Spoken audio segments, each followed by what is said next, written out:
লুচি বাঁধতে চলে এসেছি, গরম গরম লুচি আজকে রাতে। রাতে তো নিয়ে আসবে, তো লুচিগুলো খুলে নাকি দেখি। বাহ, কি সুন্দর ফুলেছে। রাত্রিবেলা আজকে গরম গরম ফুলকো লুচি আর আলুর তরকারি আর দুপুরে মাটন কষা।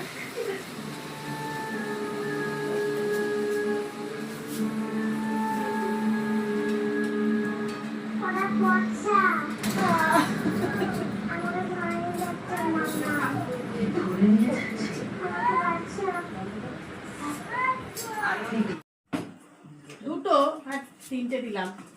আজকে রাতে আমাদের লুচি, দুপুরের মাটন কষা আছে আর আলুর তরকারি কালো জিরা টমেটো দিয়ে।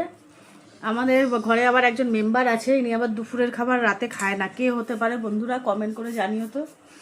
দুপুরের তরকারি থাকলে রাতে খাবে না, এই জন্য মাটনটা আমরাই খাবো, তার জন্য আলুর তরকারি। Good night. Good night.